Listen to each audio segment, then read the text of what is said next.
I'm doing a in-person yoga teacher training 200-hour with the Yoga Sanctuary in Punta Gorda, Florida. And part of our training is self-study, which is Svadhyaya in Sanskrit. It's part of the 8 limbs, it's part of the path of yoga. Patanjali talks about it in his writings about how we have to do this, this self-study on this path of a yogi. So my Svadhyaya project is an exploration of my own meditation, which I am to be 100% human, because let's face it, we're householders, we have lives, jobs, kids. I don't have any kids. I have fur babies, but that's pretty much the same as a kid, they just don't talk back.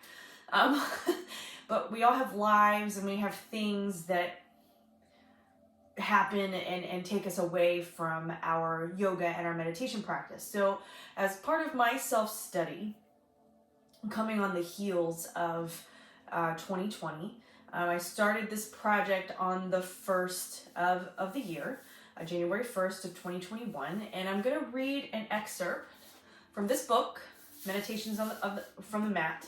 I'm going to read one of the excerpts out of this book every day and do a meditation practice. Now,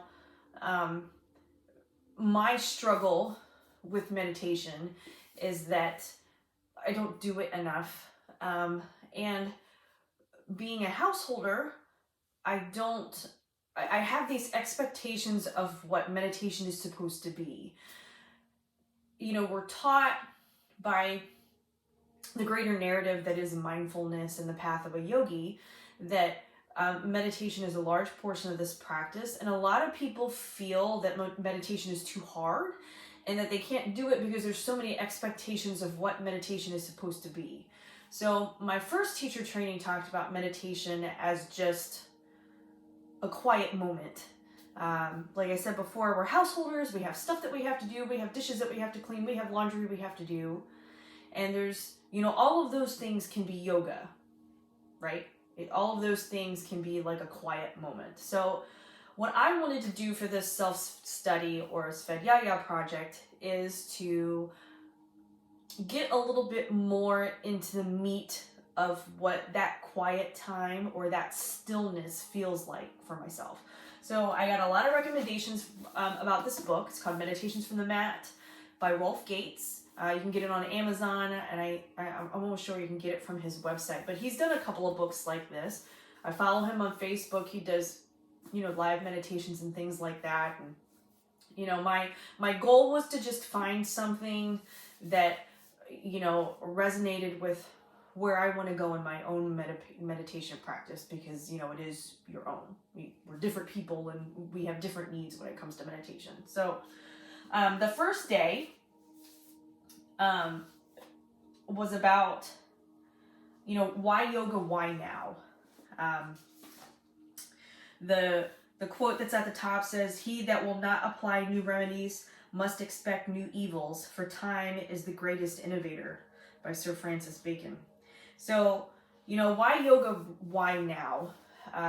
Yoga has become very, very popular in the last, I don't know, however many years. And I think that us as a whole are kind of coming to a point where we feel like we want more. There has to be something more, right? Why did I come to yoga? Why did I start meditating? Why did I want to become a teacher? Or, all of those things. Like, there has to be more to all of this. So I apologize in advance. This video is going to be a little bit long because I had to tell you what I'm doing. Okay, so when I meditated on this reading, talking about why yoga, why now, I came to the realization that balance, because he talks about balance in this first excerpt, that, why yoga, why now? We want more, right? So he says in the excerpt that we're far away from home and we're weary from our travels. So, for me, that's kind of like a spiritual thing. Like, I'm not really far away from home. I'm actually in my home.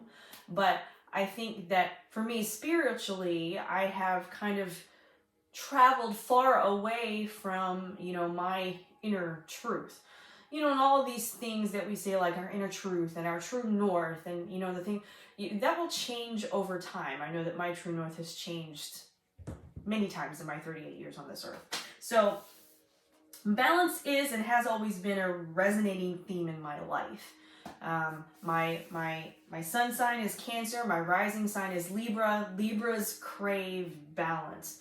And it's said in some school of thoughts of astrology that your rising sign is the thing that you really are. Those are the cornerstones of your personality. So in the last 13 months, I have left a healthcare job. I have literally turned my life upside down.